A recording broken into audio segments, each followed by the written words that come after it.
bersyukur atas Ruach HaKodesh yang Tuhan karuniakan di dalam hidup setiap kami yang beriman, yang percaya kepadamu Yeshua HaMashiach sebagai Yahweh penyelamat kami yang hidup. Dan kami percaya melalui Ruach HaKodesh-Mu Engkau akan menuntun kami untuk kami mengenal Yeshua secara pribadi, untuk mengenal jalan-jalan-Mu, hukum-hukum-Mu, bahkan mengerti akan kitab suci ini seturut dengan apa yang Engkau inginkan. Saat ini kami sendingkan telinga kami buka hati dan pikiran kami untuk kami menerima benih firman-Mu. Mari Bapa Engkau berkarya di tengah-tengah kami, agar supaya firman itu boleh menjadi kekuatan, boleh menjadi penghiburan, menjadi nasihat, bahkan didikan dan ajaran, untuk kami terus senantiasa membawa hidup kami untuk semakin diubahkan, dan kami terus semakin disempurnakan di dalam Engkau. Terpujilah namamu, Yeshua HaMashiach, firman yang hidup. Haleluya. Amin. Ya, puji Tuhan. Shabbat Shalom. Silakan duduk. Kehilat. Dimanapun saudara berada, mari kita saat ini akan sama-sama mengikuti Midras. Nah, saudara-saudara, kalau kita itu memberi sesuatu kepada orang atau menerima sesuatu dari orang lain, kalau kita memberi atau menerima dengan tangan kiri, kira-kira salah apa betul? Betul apa salah? Salah katanya. Sekali lagi saudara, salah. Maka jangan heran kalau anak-anak kita memberi sesuatu kepada orang lain atau menerima sesuatu dari orang lain dengan menggunakan tangan kiri, kita suka bilang, jangan, salah, harus dengan tangan manis. Tangan manis katanya adalah tangan kanan. Ya. Lebih lanjut, kalau misalnya kita bersalaman dengan tangan kiri, kira-kira salah apa benar? Salah. Salah juga katanya. Ya. Kalau kita bersalaman dengan tangan kiri itu salah juga. Ya. Nah, sekarang mulai mengerucut. Saya kira pertanyaan ini sudah mulai akan merubah konsep pemahaman kita. Ya. Kira-kira kalau kita makan dengan tangan kiri, salah apa betul? Salah katanya. Ya, ternyata belum juga berubah. Pemikirannya masih teguh. Ya, pemikirannya masih teguh. Sekarang lebih lagi saya mau tanya, kalau kita menulis dengan menggunakan tangan kiri, salah apa betul? Salah. Nah, ada yang salah, ada yang betul. Ya udah, berarti kita jawabnya tergantung katanya, gitu kan?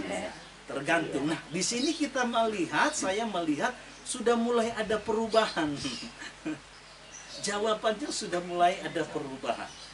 Nah, saudara-saudara, sekali lagi, karena memang kita hidup, ya, kita hidup, khususnya kita di bagian timur ini, terbiasa, terkondisikan dengan budaya kebiasaan tangan kanan. Ya. Kita terbiasa, saudara, hidup dalam budaya tangan kanan. Sehingga kalau ya ada anak kita atau kita sendiri memberi sesuatu kepada orang lain atau menerima sesuatu dari orang lain dengan menggunakan tangan kiri, maka kita akan memandang dan melihat itu sebagai suatu kesalahan. Pertanyaan saya, ada nggak undang-undangnya, saudara? Ada nggak aturannya? Paling tidak, saudara, ada nggak kesepakatan? Sebuah kesepakatan telah dicetuskan oleh perintis bangsa dan negara ini bahwa segala sesuatu ya, yang kita berikan misalnya atau ketika kita menerima sesuatu dari orang lain harus dengan tangan kanan. Tidak ada kesepakatan, saudara. apalagi undang-undangnya, peraturan. Atau ada nggak ayat dalam firman Tuhan, satu ayat, jangankan yang tersurat, yang tersirat, bahwa tidak boleh menerima sesuatu atau memberi sesuatu kepada orang lain dengan tangan kiri. Tidak ada. Yang ada kalau kita memberi dengan tangan kanan, tangan kiri tidak boleh tahu. Ini bukan soal bicara tangan kanan, tangan kiri, tetapi ini bicara tentang motivasi hati di dalam kita memberi sesuatu kepada orang lain. Ya. Nah, saudaraku, jadi inilah yang jadi persoalan.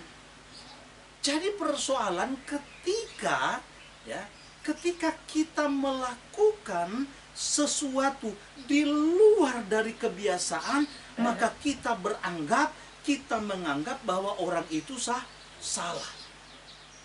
Ya. Sudah bagus kalau beranggapannya cuman aneh. Ih, aneh ya dia. Kok salamannya dengan tangan kiri? Kok aneh ya dia memberi sesuatu kepada orang lain dengan tangan kiri?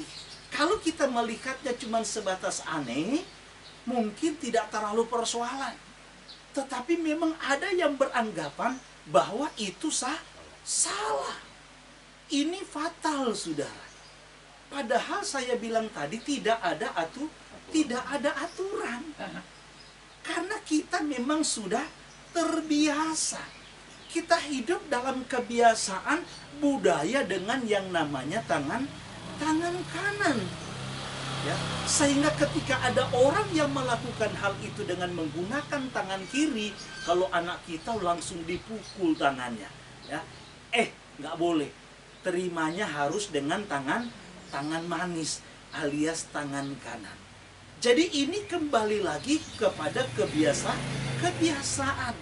Ini adalah yang namanya budaya, tradisi, yang saya bilang tradisi tangan kanan. Sebenarnya tidak apa-apa, saudara. Cuman karena memang budaya kita tidak terbiasa. Ya, bahkan kalau kita mungkin mau membiasakan salaman dengan tangan kiri, ya boleh-boleh saja. Ya, hanya kita tidak terbiasa. Ya. Nah, ini yang jadi persoalan. Yang jadi persoalan adalah, saudara, ketika kita tidak membiasakan apa yang benar, tetapi justru menganggap apa yang sudah menjadi kebiasaan itulah yang benar. Ya. Jadi sekali lagi, saudara, ini penting. Biasakanlah apa yang benar, bukan justru membenarkan apa yang biasa. Ya. Garis bawahi, jangan biasakan, saudara. Harus biasakan apa yang benar, tetapi justru jangan benarkan apa yang menjadi kebiasaan. Sehingga seolah-olah ketika sesuatu dilakukan berbeda dengan kebiasaan, maka kemudian muncul yang namanya penghakiman. Ya, muncul yang namanya penghakiman. Maka tidak mudah, memang tidak mudah merubah yang namanya suatu kebiasaan, apalagi sesuatu yang sudah membudaya, bukan sekedar puluhan tahun, tetapi mungkin ratusan tahun, berabad-abad.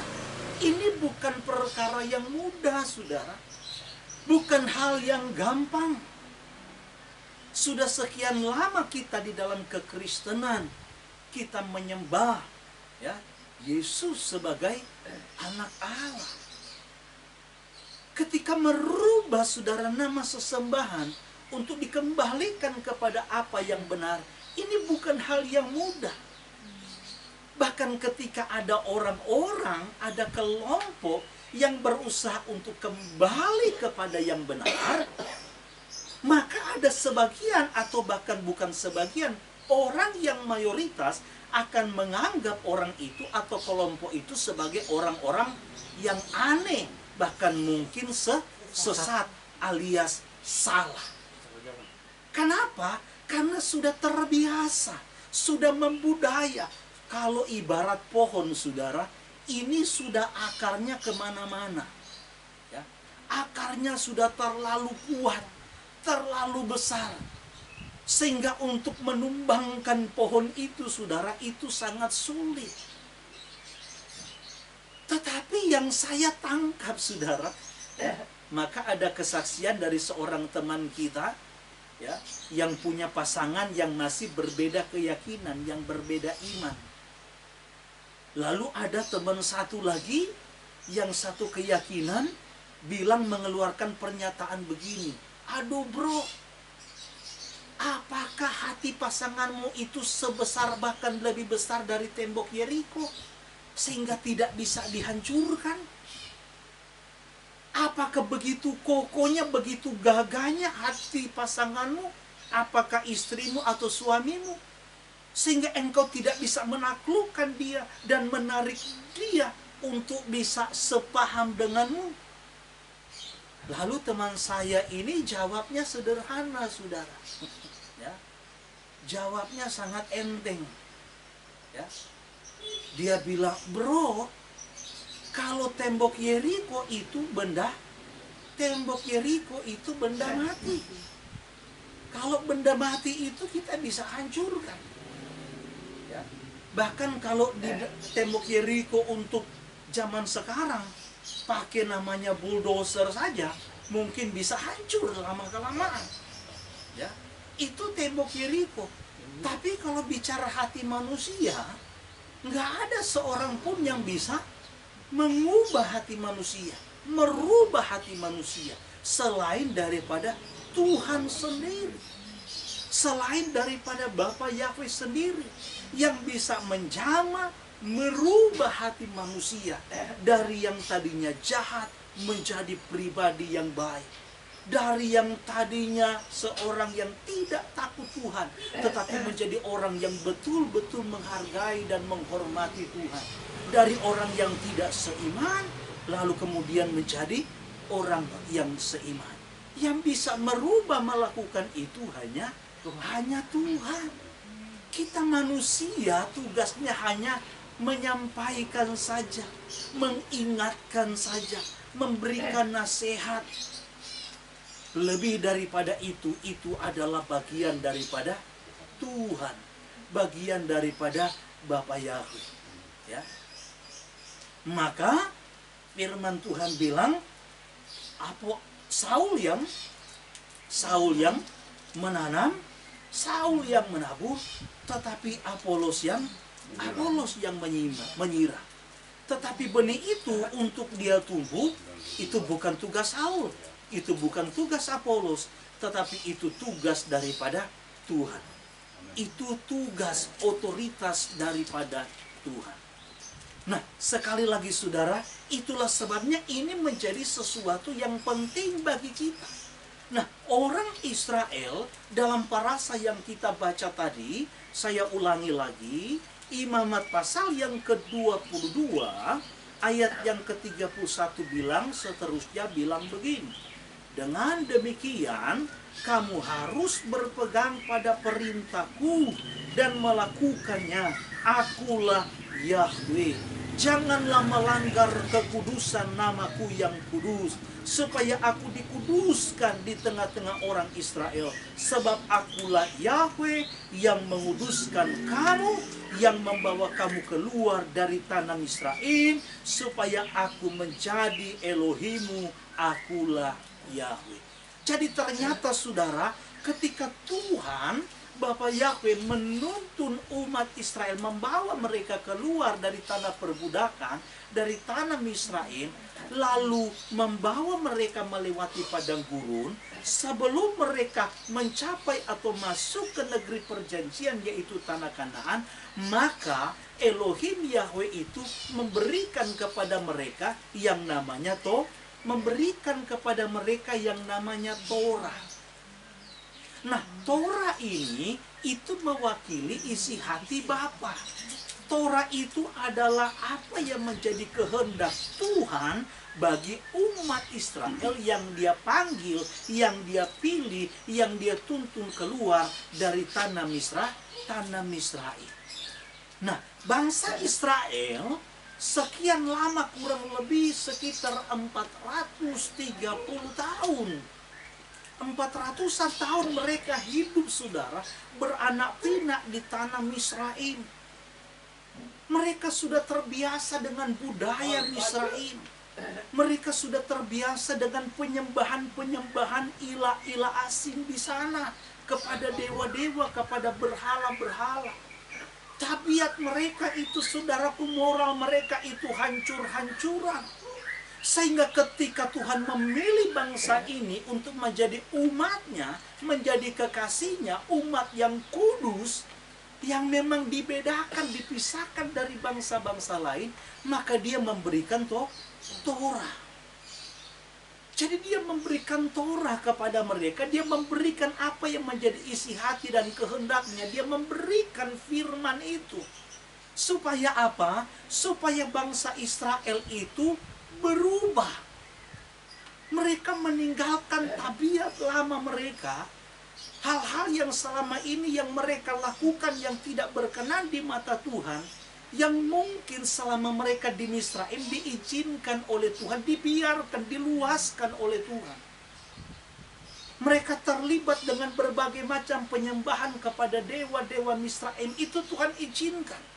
Tetapi ketika mereka keluar dari tanah Misraim, maka Bapa Yahweh inginkan agar supaya benar-benar hanya Dia yang mereka sembah. Hanya Dia yang mereka hormati, hanya Dia yang mereka hargai, yang mereka sanjung tinggi. Sehingga saudaraku, Tuhan memberikan firman kepada mereka. Analogi yang selalu saya bilang sederhananya begini. Manusia pada dasarnya sudah jatuh ke dalam dosa. Sejak manusia pertama, Adam dan Hawa. Nah, manusia di sini ini adalah manusia yang berkodrat dosa. Sementara saudara, di sini adalah Elohim yang Maha Kudus. Di sini Tuhan yang kudus. Tidak mungkin manusia yang berdosa dapat mendekatkan diri, dapat menghampiri Tuhan yang kudus. Tidak mungkin. Maka Bapa Yahweh memberikan jalan kepada umat yang berdosa ini, kepada manusia yang berkodrat dosa ini. Jalannya itu tidak lain adalah Torah.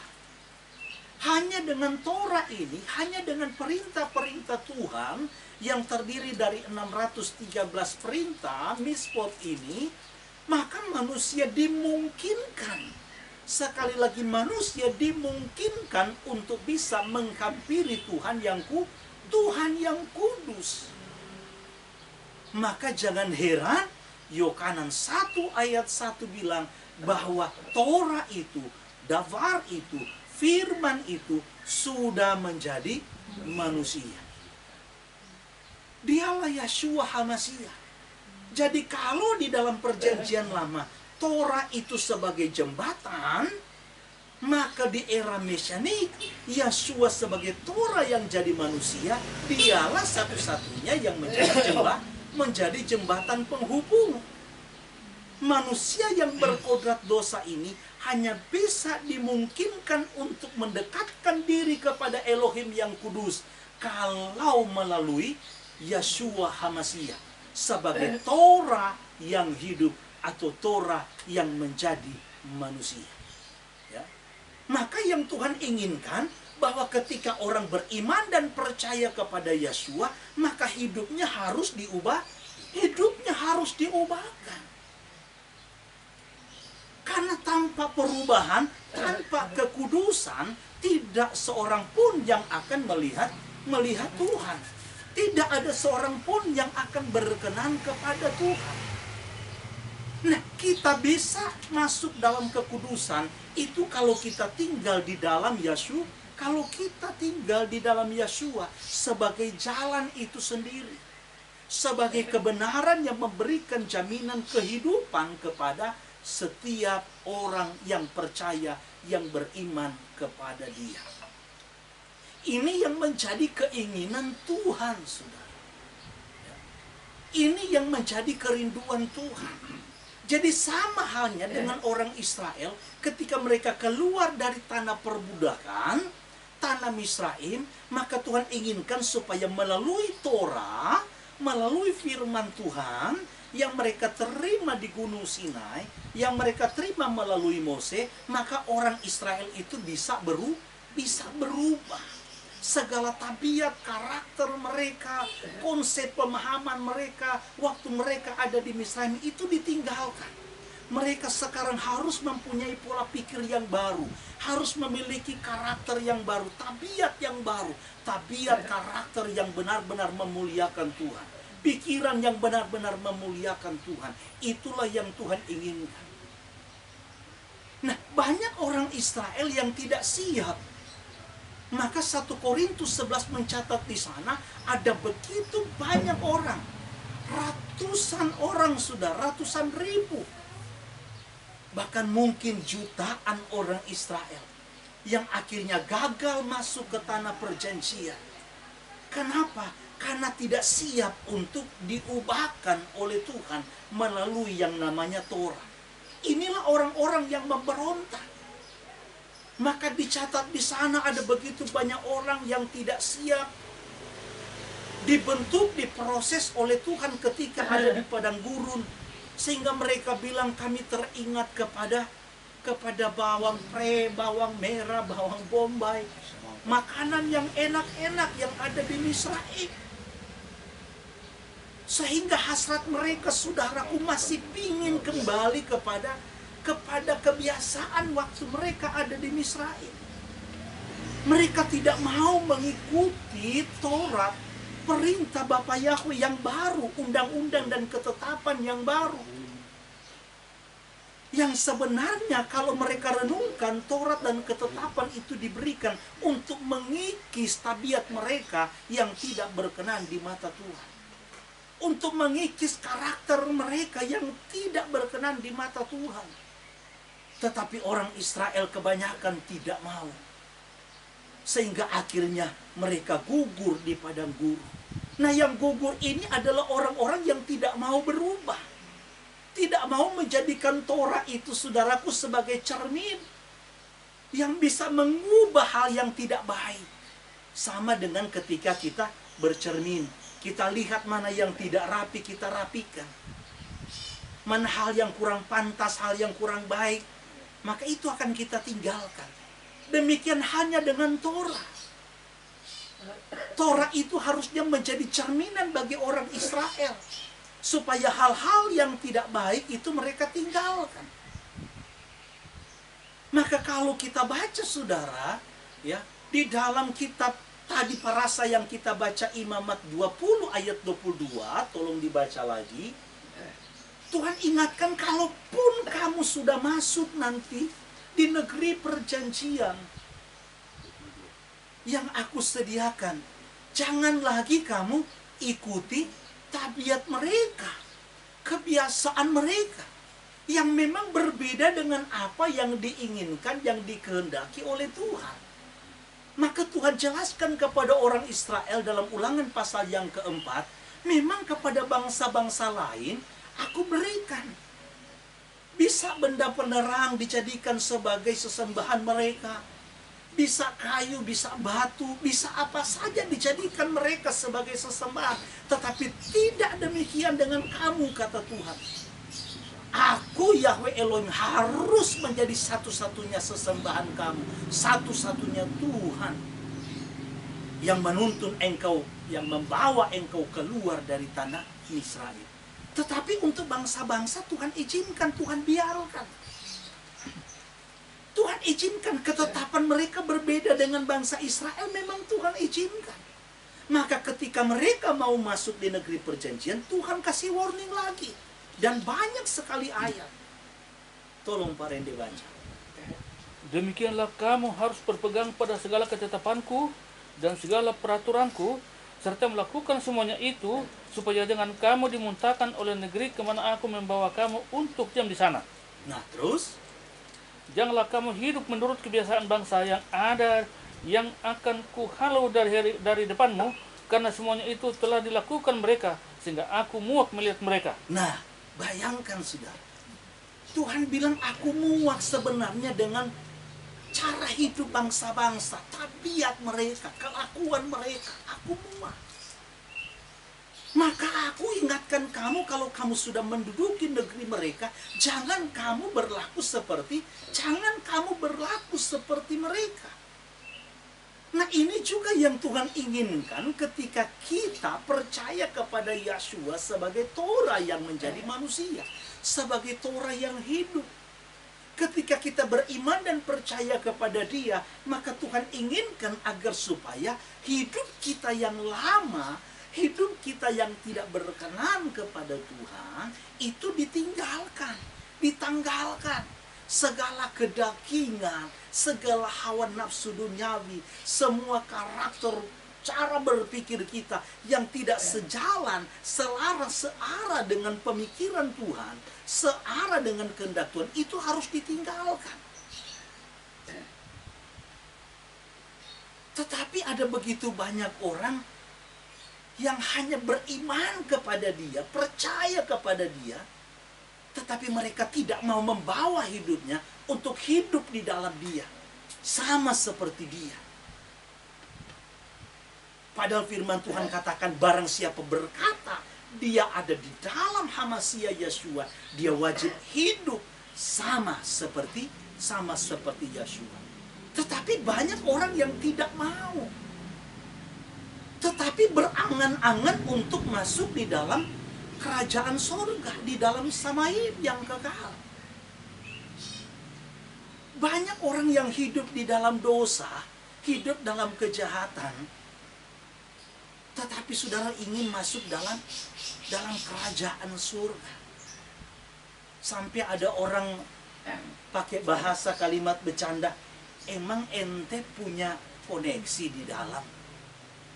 Emang ente itu punya orang dalam, sehingga kalau nanti ada penghakiman, ada pertanggungjawaban pengadilan Arasti Putih, Anda bisa bebas dari penghukuman. Nah, banyak orang-orang Kristen yang modelnya seperti ini. Sebagaimana katanya Yesus tidak berubah, maka saya pun tidak berubah. Ya. Ini yang jadi persoalan, dan ini tantangan. Kita harus mengerti dan memahami untuk apa tujuan Tuhan memanggil dan memilih saudara dan saya. Dia mau merubah hidup kita supaya kita memiliki kodrat-kodrat ilahi, tidak sama dengan orang-orang dunia.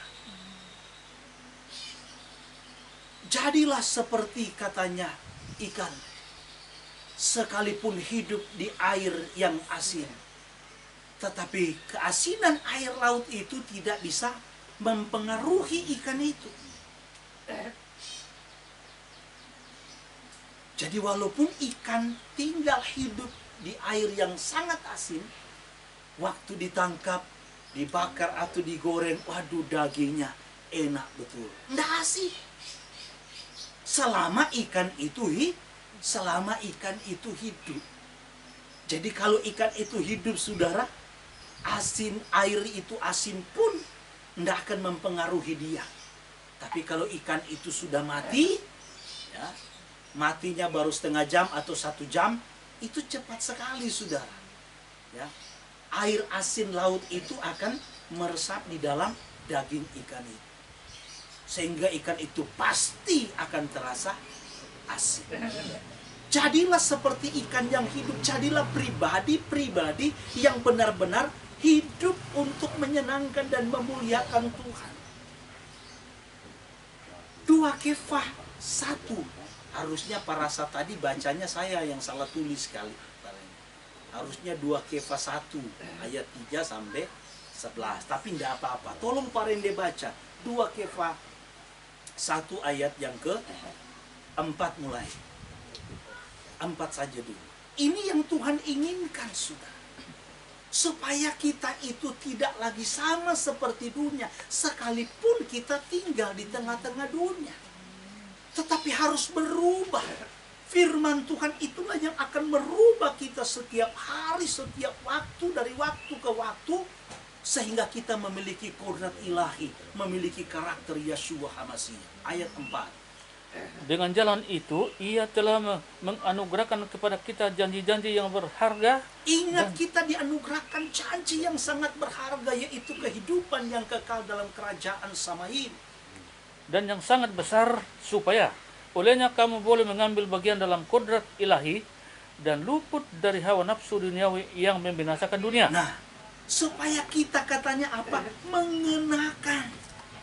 Supaya kita mengenakan yang namanya manusia yang berkodrat, kodrat ilahi.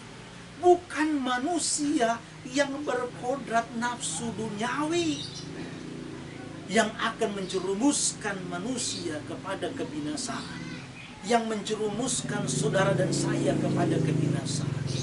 Maka ayat selanjutnya bilang apa pada Petrus?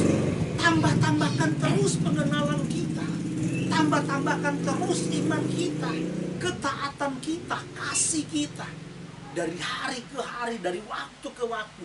Biarkan firman yang berkuasa itu mengubah saudara dan saya. Terus, Justru karena itu, kamu harus dengan sungguh-sungguh berusaha untuk menambahkan kepada imanmu kebajikan. berusahalah sungguh-sungguh untuk menambahkan kepada iman percaya kita, yaitu kebajikan. Terus, Dan kepada kebajikan pengetahuan, kebajikan yang namanya pengetahuan, dan kepada pengetahuan penguasaan diri, kepada pengetahuan penguasaan diri, kepada penguasaan diri ketekunan, penguasaan diri tambah lagi ketekunan, dan kepada ketekunan kesalehan, tambah lagi kesalehan, dan kepada kesalehan kasih akan saudara-saudara, ditambah lagi kasihnya. dan kepada kasih akan saudara-saudara, kasih akan semua orang. Terus, Sebab apabila semuanya itu ada padamu, apabila semua itu kita capai, kita miliki dalam hidup ini, dengan berlimpah-limpah, terus kamu akan dibuatnya menjadi giat dan berhasil dalam pengenalanmu dengan Yeshua HaMashiach Tuhan kita. nah, kita akan dibawa kepada sebuah keberhasilan. Keberhasilan di sini adalah untuk mengenal Dia secara benar, mengenal Yeshua sebagai juru selamat kita secara utuh, secara benar, sesuai dengan apa yang Tuhan inginkan dan kehendaki dalam hidup kita. Ini yang Tuhan inginkan, sehingga kita punya gairah, kita punya semangat untuk apa? Untuk mengenal Dia, untuk mengerti dan memahami apa yang Tuhan inginkan. Maka saudara-saudaraku yang dikasihi Tuhan, memang tidak mudah untuk berubah itu, saudaraku, bukan hal yang gampang. Perlu perjuangan. Dan kalau kita bicara perjuangan, tidak mungkin ada perjuangan kalau tidak ada pengorbanan. Sehingga kadang-kadang ketika kita, saudara, keluar dari kebiasaan, tradisi yang sudah membudaya selama ini, dari soal nama Tuhan, dari soal ibadah, bahkan perayaan-perayaan Sefa Moadim yang kita baca, 7 perayaan yang diperintahkan di dalam kitab suci, di dalam Torah. Ketika kita merayakan hal-hal ini, saudara, dianggap oleh orang-orang yang mayoritas, yang tadinya kita sama. Bukan cuman aneh, itu yang saya bilang tadi. Kalau ada orang yang bilang aneh, masih mending, masih bagus. Ini kadang-kadang dibilang salah alias sesat. Padahal yang ditulis, yang tercatat demikian. Sebentar lagi kita akan merayakan yang namanya perayaan Shavuot. Ya. Shavuot atau perayaan 7 minggu. Ya, yang lebih dikenal oleh kekristenan dengan hari Pentakosta. Ya, pencurahan Roh Kudus. Ya, karena Pentakosta itu bahasa Yunaninya. Jadi Shavuot. Nah, Shavuot ini, saudaraku, ada landasannya, ada dasarnya. Di Imamat 23 tadi kalau kita baca, ya, setelah yang namanya perayaan Pesa, ada perayaan roti tidak beragi. Lalu kemudian diperintahkan untuk menghitung katanya sesudah Sabat itu, yang dikenal dengan istilah hitung Omer. Ya. Hitung Omer, hitung jelai. Sampai berapa kali? Sampai 7 minggu alias 7 kali 7. 49 hari. Maka besok itu harus ada pertemuan kudus. Jadi Shavuot ini erat hubungannya dengan perayaan Pesach dan roti tidak beragi. Pesach ini bukan ditentukan oleh organisasi. Pesach ini bukan ditentukan, atau Shavuot ini bukan ditentukan oleh organisasi, oleh sinode. Tetapi perayaan ini ditentukan langsung oleh Tuhan sendiri. Yang mengacu, yang tidak bisa dipisahkan dengan yang namanya perayaan Pesach dan roti tidak beragi.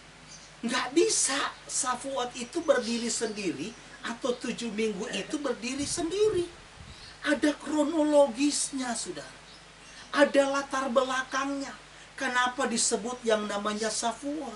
Kenapa disebut 7 minggu? Itu ada latar belakangnya. Nah, kita merayakan Shavuot itu, saudara, bukan hanya sekedar merayakan soal masalah historis, latar belakangnya, tetapi sampai kepada penggenapan. Saudara boleh hitung sendiri. Saudara boleh hitung sendiri. Dari Mesias bangkit. Dari Mesias bangkit. Sampai kepada pencurahan Roh Kudus di loteng Yerusalem dalam Kisah pasal yang kedua. Itu tepat yang namanya 50 hari. Apakah kebetulan? Di dalam Bapa Yahweh tidak ada kebetulan. Apa yang dirancangkan itu sempurna. Jadi dari kebangkitan sampai pencurahan itu 50. Sama, saudaraku, dengan apa yang difirmankan oleh Tuhan yang harus dihitung.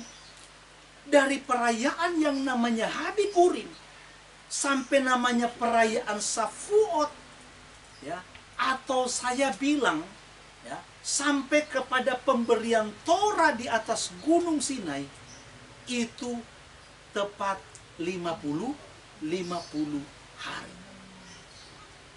Jadi sampai Torah diberikan Tuhan melalui Mose di atas Gunung Sinai itu 50 hari. Penggenapannya adalah waktu Ruach HaKodes dicurahkan di dalam hati, dalam hidup orang percaya, dalam peristiwa Shavuot di loteng Yerusalem. Inilah yang digenapkan oleh apa yang dinubuatkan oleh kitab Yeremia. Bahwa Torah itu akan ditukik, akan ditulis di dalam loh hati. Siapa yang menukik, siapa yang menulis? Tidak lain adalah Ruach HaKodes itu sendiri. Ketika itu dikaruniakan di dalam hati orang percaya, maka berarti Torah itu tertukik di dalam hati umat Tuhan. Tertukik di dalam akal budi mereka. Inilah yang benar-benar Tuhan inginkan dalam hidup kita. Agar supaya kita terus membawa hidup kita kepada yang namanya perubahan demi perubahan kepada arah yang benar. Saya garis bawahi kalimat saya yang tadi, saudara. Ya. Jangan benarkan apa yang biasa. Jangan benarkan apa yang selama ini sudah menjadi tradisi bahkan membudaya. Tetapi kita harus berani membiasakan apa yang benar. Sekalipun mungkin, saudara, jalan atau pintu yang kita masuk, yang kita lalui adalah pintu yang sempit, yang kecil. Sehingga kata Yeshua hanya sedikit orang yang mau melalui hal itu. Ada begitu banyak tantangan. Ada begitu banyak hambatan, persoalan. Tetapi kita percaya bahwa Tuhan Melalui Ruh Kodesnya akan memberikan kita kekuatan, memampukan kita, sehingga kita bisa melewati itu dan berkata bahwa kita adalah orang-orang yang berkemenangan, bahkan lebih dari pemenang. Pernyataan Saul kepada jemaat yang ada di Roma dalam pasal yang ke-8 tentang lebih dari pemenang, itu harus kita tahu konteks. Jemaat mula-mula termasuk jemaat Roma adalah jemaat yang mengalami penderitaan. Mereka mengalami diskriminasi yang luar biasa. Mereka ditekan, diteror, ditangkap, dipenjara. Bahkan tidak sedikit yang dihabisi untuk dibunuh. Sehingga ketika Saul katakan bahwa kamu itu adalah orang-orang yang berkemenangan, bahkan lebih dari pemenang. Artinya ketika sekalipun dalam penderitaan, dalam persoalan, dalam pergumulan, dalam tekanan, didiskriminasi sekalipun, engkau tetap bertahan di dalam iman, maka engkau adalah orang-orang yang berkemenangan, orang-orang yang berkemenangan. Maka jangan takut untuk kita berubah. Yang penting kita berubah bukan untuk menjadi orang yang aneh, tetapi kita berubah untuk semakin selaras, searah dengan apa yang Tuhan inginkan. Memang saudara, untuk memulai perubahan itu harus mulai dulu dari konsep berpikir kita. Maka Saul bilang dalam Roma pasal yang ke-12 ayat yang kedua, tolong Parin dibacakan. Ini penting bagi kita. Kalau kita ingin mengalami perubahan-perubahan kecil, bahkan membawa hidup kita kepada perubahan yang lebih dahsyat, lebih besar lagi, kita harus berani merubah konsep pemikiran kita. Kalau itu memang salah, maka kita harus katakan salah. Dan kita harus membuka hati kita kepada kebenaran yang hakiki. Tidak bisa kita kompromi. Harus berani tinggalkan konsep pemahaman yang keliru selama ini, yang tidak sejalan dengan firman Tuhan. Roma 12 ayat yang kedua.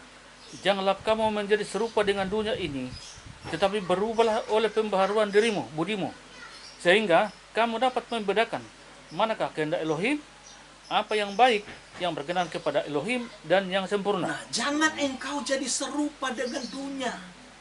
Jangan engkau jadi serupa dengan mayoritas yang dalam tanda kutip, yang tidak sesuai dengan isi hati Tuhan, tetapi berubahlah katanya. Melalui pembaharuan akal budi. Akal itu saudara bicara pikiran. Dimulai dari pikiran kita yang harus dirubah. Ada cerita seorang ibu. Ibu ini punya anak gadis yang masih kecil, tetapi makannya susah. Sudah dibawa ke dokter, ke ahli gizi, sudah dikasih vitamin, sudah gonta-ganti, tapi tetap aja susah makan. Kalaupun mau makan dipaksa-paksa, sehingga badannya nggak berisi, tipis, seperti tempe apa itu? Kalau mendoan agak tebal, ya, tempe garing lah pokoknya, tipis. Lalu ibu ini berpikir, apa yang harus saya lakukan? Satu saat saudara, ibu ini berpikir sesuatu. Lalu tiba-tiba ibu ini dia memakai pakaian yang seksi.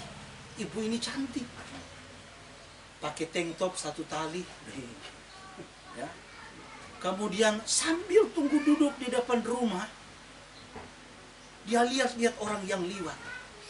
Tiba-tiba liwatlah seorang pemuda yang badannya kurus betul. Lalu kemudian ibu ini bilang, cowok,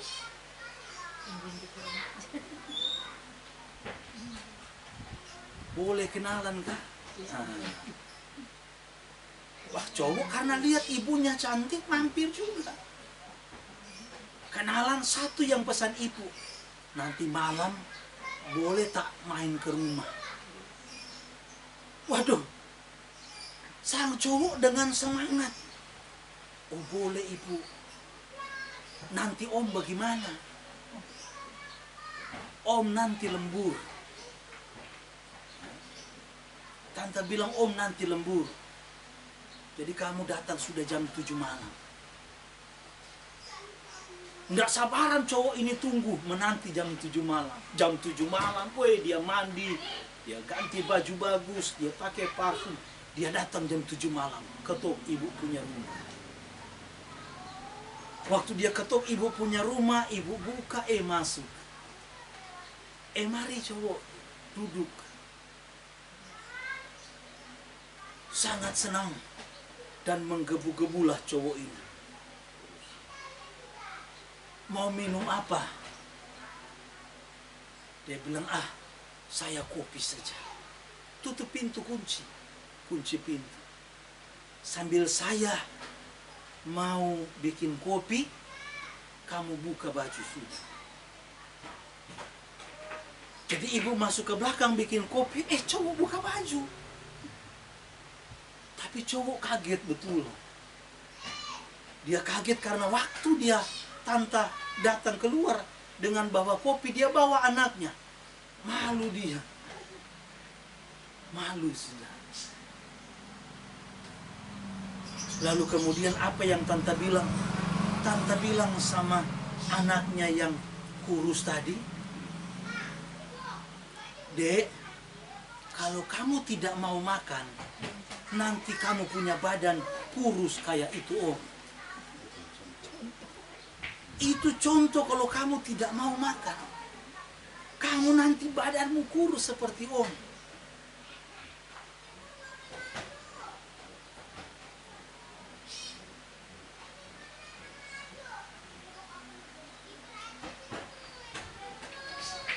Kamu nanti badan kurus seperti om. Padahal ini cowok lagi duduk. Dia sudah malu hati betul. Jadi dia bilang, sorry, saya aja ke sini buat kasih contoh buat anak saya. Tapi pikiran daripada si cowok ini sudah mengarah kemana-mana. Ya, pikirannya sudah kemana-mana. Sudah sampai ke Amerika, bahkan Afrika sana. Dia tidak tahu dia disuruh ke situ, diundang ke situ, cuma hanya sebagai contoh. Karena memang selama ini sudah terkonsep di pikirannya. Ini tidak lain lagi. Pasti ini ibu ajak saya ini ke rumah ini, sudah pasti sesuatu terjadi. Begitu. Padahal ternyata tidak selamanya seperti itu. Maka sekali lagi saudara, untuk kita mulai kepada suatu perubahan, belajarlah untuk merubah cara berpikir kita. Mulai cara berpikir kita rubah. Bahkan pun dalam realita hidup yang kita jalani, kalaupun kita melihat ada sesuatu yang tidak baik, bahkan mungkin sesuatu yang tidak baik itu terjadi menghampiri hidup saudara dan saya, mari kita selalu belajar berpikir positif. Jangan selalu berpikir yang negatif.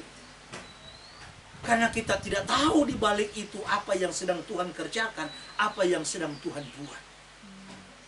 Maka saudara-saudaraku yang dikasihi Tuhan, memang saudara, untuk berubah itu membutuhkan suatu perjuangan. Membutuhkan satu kerja keras. Dan itu pasti saudara tidak mengenakan. Tetapi saya percaya ketika engkau tetap bertahan, tetap berkomitmen kepada perubahan itu, kepada perubahan yang baik itu, maka pasti akan ada upah menantimu. Engkau akan menikmati dan melihat kebahagiaan. Tidak usah kita bicara perkara rohani, hal yang sekuler sekalipun. Ketika engkau di kantormu pun, apapun profesimu, ketika engkau mengerjakan sesuatu itu dengan sungguh-sungguh, engkau berusaha memberikan yang terbaik, engkau korbankan tenagamu, apapun yang engkau lakukan untuk kemajuan perusahaan itu, untuk kebaikan perusahaan itu. Sekalipun ketika engkau gigih, ya, engkau rajin, engkau mau berkorban, engkau menunjukkan dedikasi yang baik, ada aja orang yang iri, ada aja orang yang tidak senang. Tetapi kalau engkau tetap lakukan itu terus-menerus, maka engkau pasti akan menikmati yang namanya kebahagiaan. Akan ada upah di balik semua pengorbanan itu, jeripaya itu. Apalagi kalau kita bicara tentang perkara-perkara rohani. Akan ada upah yang menantimu, akan ada kebahagiaan. Maka jangan lihat kepada tantangan yang engkau hadapi saat ini. Segala cemoohan orang, segala cercaan orang yang menganggap engkau orang yang aneh, kelompok yang aneh yang sudah tersesat. Jangan pedulikan. Yang penting hatimu berpaut kepada firman. Yang penting hatimu kokoh berpijak kepada kebenaran yang diajarkan oleh Tuhan, kepada Torah yang hidup. Maka satu saat Tuhan bilang akan ada saatnya di mana Tuhan akan memisahkan mana yang ilalang, mana yang ganti. Nantikanlah saat itu. Lihatlah kepada kekekalan yang sudah Tuhan kerjakan dan sediakan bagi orang yang bertahan, bagi orang yang setia. Dan kepada mereka akan diberikan mahkota kebenaran, mahkota kehidupan. Itulah sebabnya saudaraku, hari ini mari kita renungkan baik-baik. 2 Korintus pasal 5 ayat yang ke-17, ayat yang terakhir, yang mungkin sudah familiar bagi kita semua. 2 Korintus 5 ayat yang ke-17. Jadi siapa yang ada di dalam Hamasia, Jadi ia adalah siapa yang ada di dalam Hamasia, dia adalah ciptaan baru. Terus, yang lama sudah berlalu, sesungguhnya yang baru sudah datang. nah, yang lama sudah berlalu, tetapi sesungguhnya yang baru sudah datang. Apanya yang baru, saudara? Bukan cuma rohnya yang baru, spiritnya, gairahnya yang baru, tetapi kehidupan yang terus dibaharui oleh Tuhan untuk semakin selaras dengan firman Tuhan. Itulah yang harus kita miliki. Maka Kefa menasihatkan kepada jemaat-jemaat Tuhan, khususnya yang di diaspora, yang di luar Yerusalem, jangan engkau dandani fisikmu semata, tetapi justru dandanilah tubuh rohania kamu. Kalau kita hidup terus memperbaiki kehidupan rohani kita, maka saya kira perjuangan kita tidak akan pernah sia-sia. Satu saat kita akan menikmati segala kenikmatan yang dijanjikan oleh Tuhan. Berbahagialah kita semua yang berpegang teguh kepada firman Tuhan, yang terus membawa hidup kita untuk semakin diubahkan, terus diubahkan selaras dengan apa yang Tuhan inginkan. Bapak Yahweh memberkati kita semua. Mari kita akan masuk